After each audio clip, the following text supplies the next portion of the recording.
Olá a todos, estamos mais uma vez aqui reunidos para estudarmos os livros dos Espíritos de Allan Kardec, tá? Dando continuidade aqui aos nossos estudos, vamos para a pergunta 366. É uma pergunta um pouquinho mais extensa aqui, porque tem os comentários de Allan Kardec também, além dos Espíritos, tá? Vamos lá.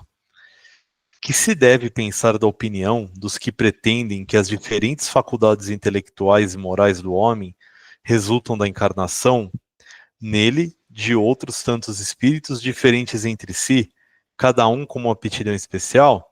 Refletindo, reconhecereis que é absurda. O espírito tem que ter todas as aptidões. Para progredir, precisa de uma vontade única. Se o homem fosse uma amálgama de espíritos, essa vontade não existiria, e ele careceria de individualidade. Pois que, por sua morte, todos aqueles espíritos formariam um bando de pássaros escapados da gaiola.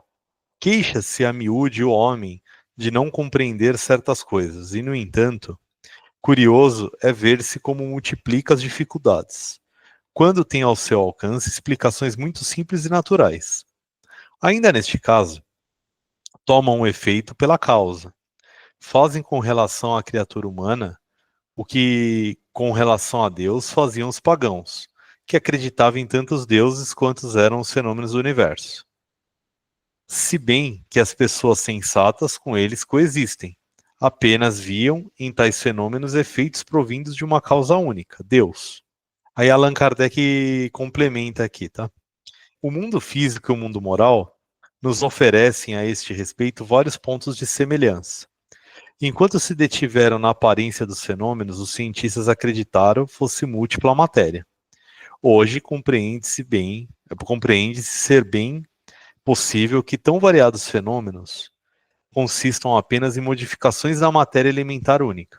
As diversas faculdades são manifestações de uma mesma causa, que é a alma ou do espírito encarnado, e não de muitas almas, exatamente como os diferentes sons do órgão, os quais procedem todos do ar, e não de tantas espécies de ar quanto sons. De semelhante sistema decorreria que quando um homem perde ou adquire certas aptidões, certos pendores, isso significaria que outros tantos espíritos teriam vindo habitá-lo, ou teriam deixado, o que tornaria um ser múltiplo, sem individualidade e, consequentemente, sem responsabilidade. Acresce que o contradizem numerosíssimos exemplos de manifestações de espíritos, em que estes provam suas personalidades e identidade. O que Allan Kardec traz para a gente os espíritos aqui nessa primeira pergunta, tá?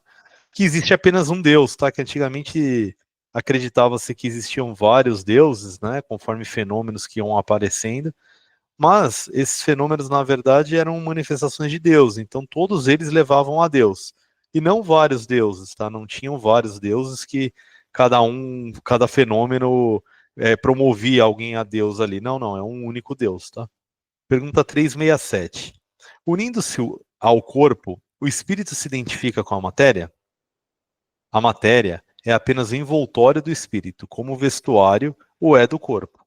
Unindo-se a este, o espírito conserva os atributos da natureza espiritual. Pergunta 368. Após sua união com o corpo, exerce o espírito com liberdade plena suas faculdades? O exercício das faculdades depende dos órgãos que lhe servem de instrumento. A grosseria da matéria as enfraquece. E aí tem um complemento aqui, tá? Uma nova pergunta dentro da mesma aqui. Assim, o invólucro material é obstáculo à livre manifestação das faculdades do espírito, como um vidro opaco, ou é a livre radiação da luz? É como vidro muito opaco. Pode-se comparar a ação que a matéria grosseira exerce sobre o espírito à de um charco lodoso sobre um corpo nele mergulhado, a qual tira a liberdade dos movimentos. Pergunta 369. O livre exercício das faculdades da alma está subordinado ao desenvolvimento dos órgãos? Os órgãos são instrumentos da manifestação das faculdades da alma, manifestação que se acha subordinada ao desenvolvimento e ao grau de perfeição dos órgãos, como a excelência de um trabalho o está a da ferramenta própria à sua execução.